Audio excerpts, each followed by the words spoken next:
some basics of layers, masks, and I'm saying adjustments. The full class goes through layers, masks, and selections. So part 2, I'll talk about selections, selecting various things, but a little bit of that we'll get to today. But I want to say, first of all, that Photoshop is made up of 3 software components. One called Bridge, which if you're familiar with Lightroom, it is equivalent to the library module in Bridge. It shows you all of your folders, whatever, you click on any folder, you see the images in that folder, and then you can click on them and it'll bring them into Photoshop or Adobe Camera Raw, which I'll talk about in a second. But the wonderful part for me, for Bridge, is that you don't need to do what you do with Lightroom, requires you to import your images so that the catalog knows where it is, and then you can't change it to another location unless you do it through Lightroom. All that restriction, too much for me. I want to be able to look at a folder and go right into it, and Bridge does that. And when I'm in a folder and I look at an image, I can double click on the image and it automatically takes it into Photoshop, or it will take it into what is called Adobe Camera Raw, which is the second portion of Photoshop software. And it's Camera Raw, meaning it can take a RAW file, it can bring in a JPEG, it can bring in a TIFF, but this TIFF needs to be a single layer if you want to take it directly into a Camera Raw. And you say, well, why do I need to do that? Well, Camera Raw has some phenomenal sliders for enhancements. And I think my lesson number 4 will be on the features of Adobe Camera Raw that I've gotten to use in many ways to improve an image. And the other part of Photoshop is the Photoshop Works area itself. And that's where the tool sets and the layers and adjustments and all those kind of things. So this is what is Photoshop. It's 3 components. Bridge being the tool that you can scan, you can have keywords, you can label things, you can put stars on images, the same as Lightroom, except there's no requirement that you must import before the software knows it. You put something in one of the folders and you open Bridge, you see it. Adobe Camera Raw adjusts the images. It converts any RAW file into a format that can be shown on the screen and then adjusted in Photoshop. And again, you can bring JPEGs in and single layer TIFF files and single layer DNG files. So that's Photoshop. Photoshop Bridge will input JPEGs, TIFFs, RAW files, DNGs, PSDs. So you bring those in I do it, that's my library function. And then I can output to Photoshop, from Photoshop, a JPEG or TIFF or PSD, but I always use TIFF as the larger format savings because as with PSD, a TIFF file will retain the layers that are in an image. When you save something as a JPEG, it flattens it and compresses the number of pixels in the image. So you're losing quality overall. So be careful when you want to do a JPEG. Not that you shouldn't. You will use a JPEG if you want to send them off to somebody just to look at something or put them on Facebook or send to me from time to time just to see what I would suggest. JPEGs are wonderful. Unless I need to see the layers that you have, then I suggest you use TIFF. And the reason I use TIFF instead of PSD is because TIFF is a universal format and it is used and accepted in all kinds of other software packages, where PSD means Photoshop data. And so it's very specific to Adobe, and more of the software packages are allowing PSDs to come in, but still not all of them. So I use TIFF. Hold on. That's good. Thank you, John. Inputs. Certainly your camera can be directly attached to your laptop or your computer.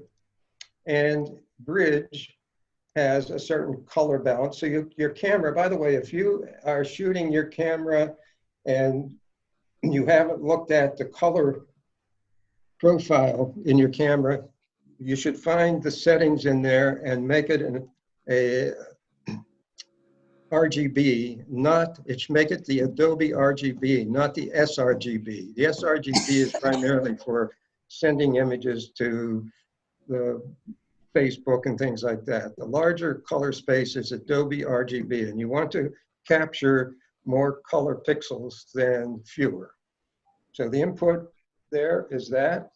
Your monitor has color aspects to it also, so you should always be aware of what color profile is being used there, because when you look at the images on your profile and then decide what you will do with them, you can possibly see it in a different color than somebody else, unless your monitor's calibrated.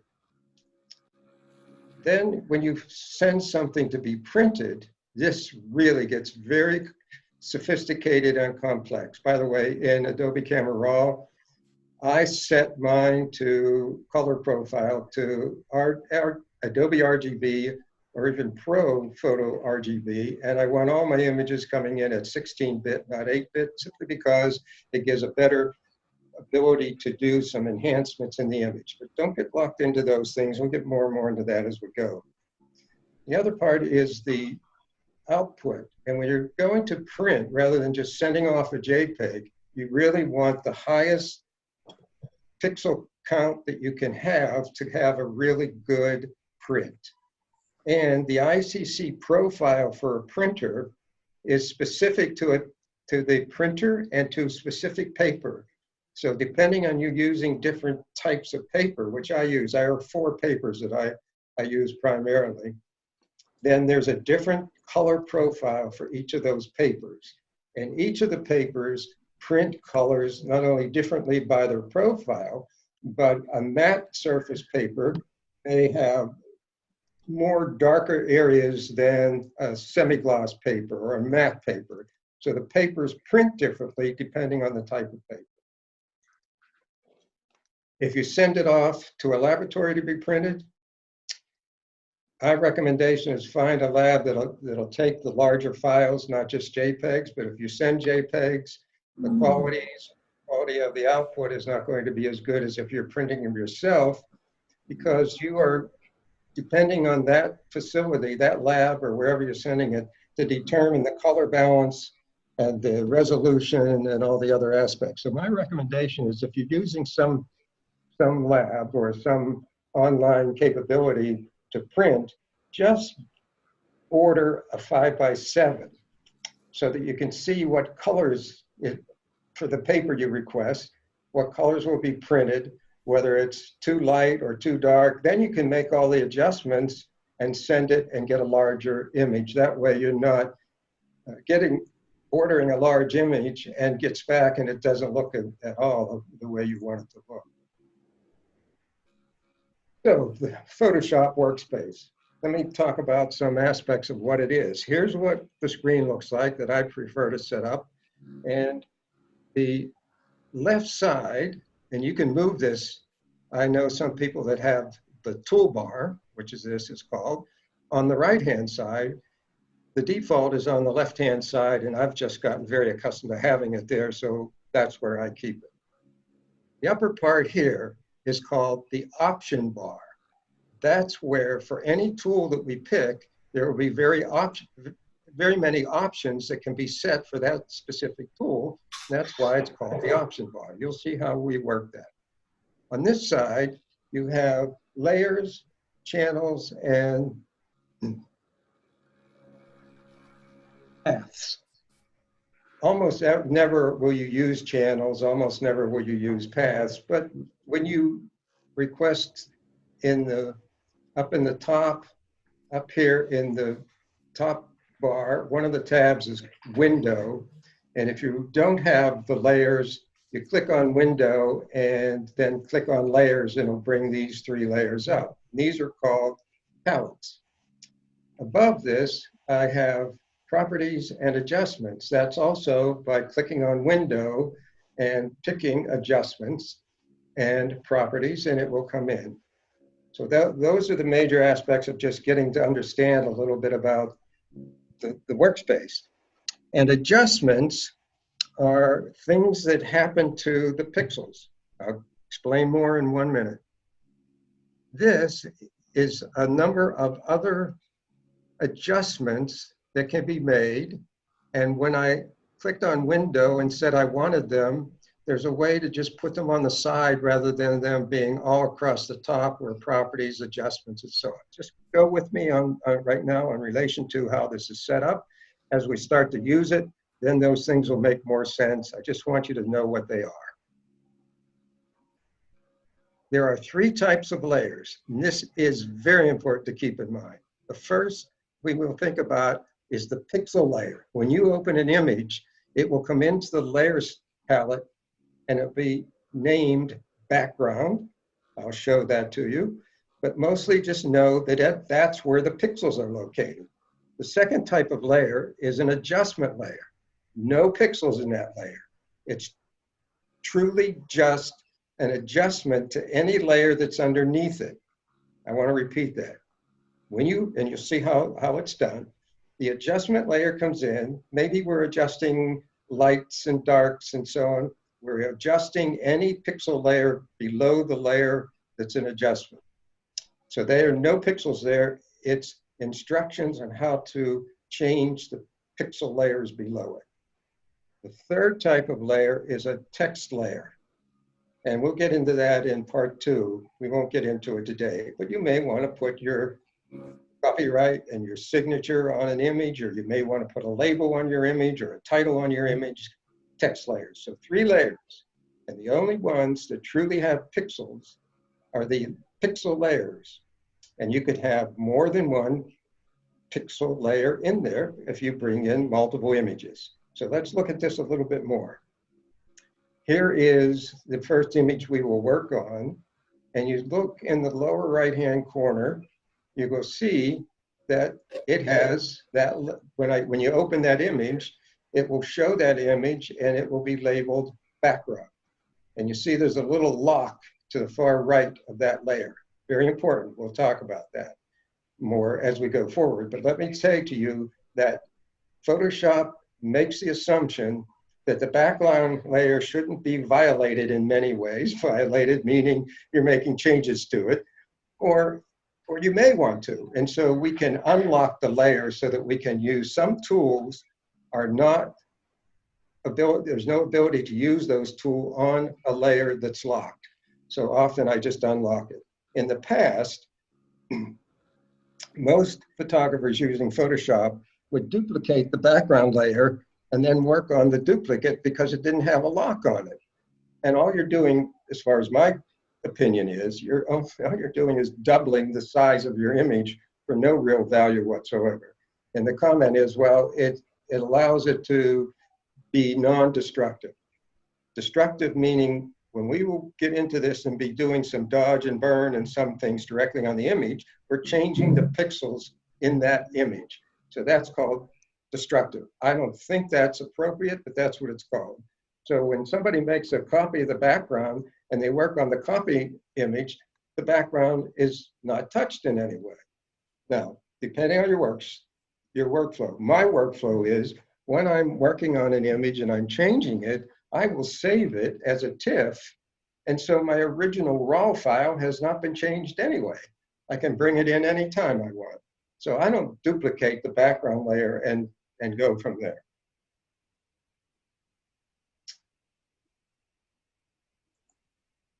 I'm still admitting some people, sorry. So when you look at your layers palette, you'll see it background. That's your pixel layer when you open an image. That's automatically done for you.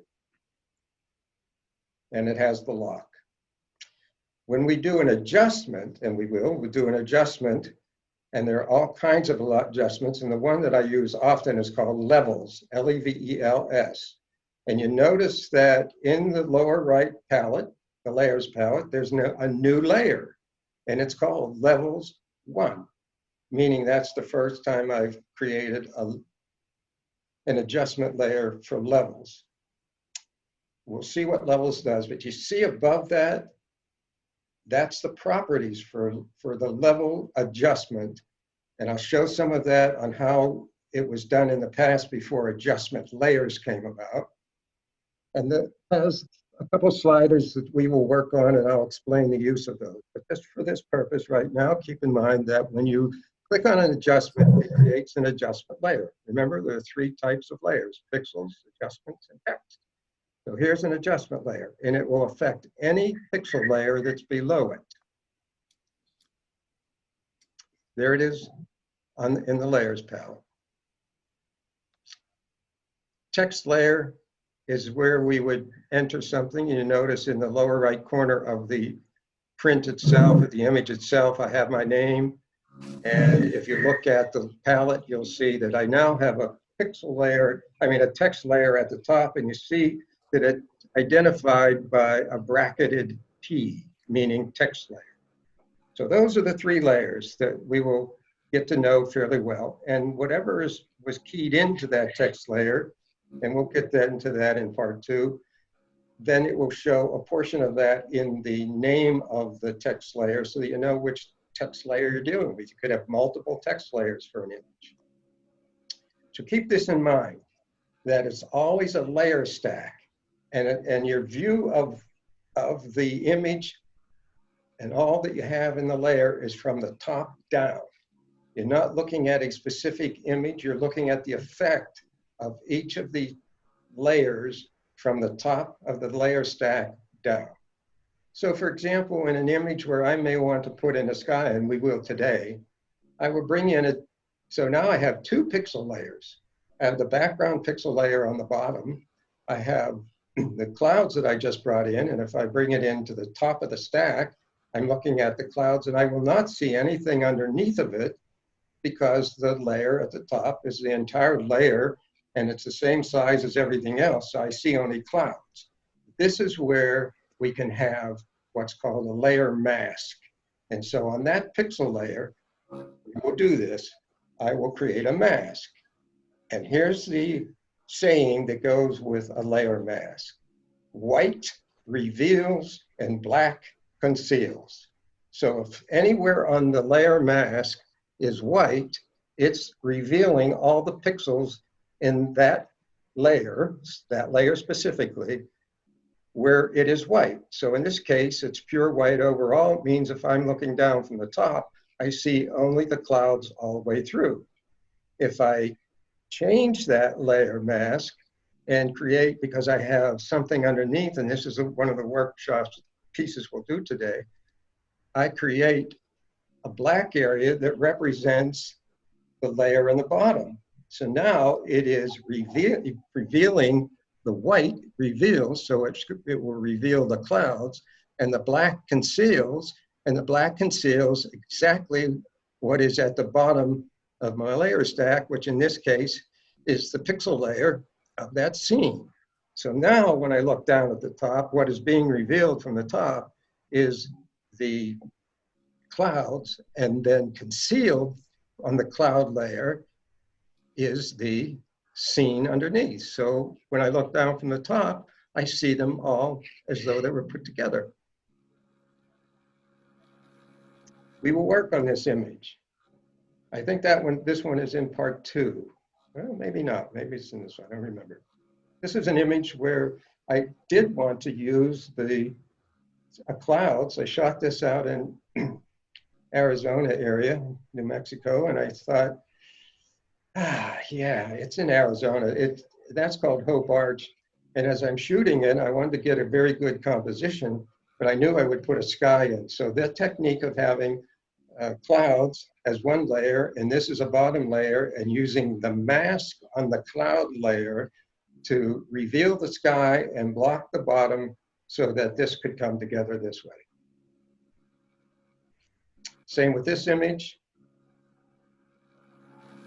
Use the sky behind that. Same with this one. Just to play a little bit, and we'll do this in part 2, shot this image, and because the way we read left to right, you tend to come down the stairs and then around to see what's there. If I flip it, now you tend to look up the stairs and out the window. And we will do that, part 2. And then I put the 2 together. So now I have 2 pixel layers, no adjustment layers, just 2 pixel layers put together, and expanded the size so that I could have both of the pixels side to side. And we can easily do those kinds of things. You'd be amazed how easy that is. And I did that with a church in Scotland. This was the side aisle. I duplicated it, put it together, and look how creative you can be. Very easy to do. We'll work on that. Here's the lady. We will do a zoom effect on her, and it changes her suddenly. I just think the overall result is really neat. So if you can get it in, doesn't worry. The other one that we will work on will do that. But the example is doing the kind of technique we will do very shortly here, called radial zooms. Very neat. Same here, movement, movement. Making the selection, and we'll do part 2, and then putting a different background in. How about putting a different door? How about putting a light ray? This we will do today. Put the clouds in this image and put that Native American standing there. We will do this one. So let's get to it very shortly here. I added that person to that one. You may think that you can never learn this and it's too hard to lift up, but you will get to it. So let me share my screen.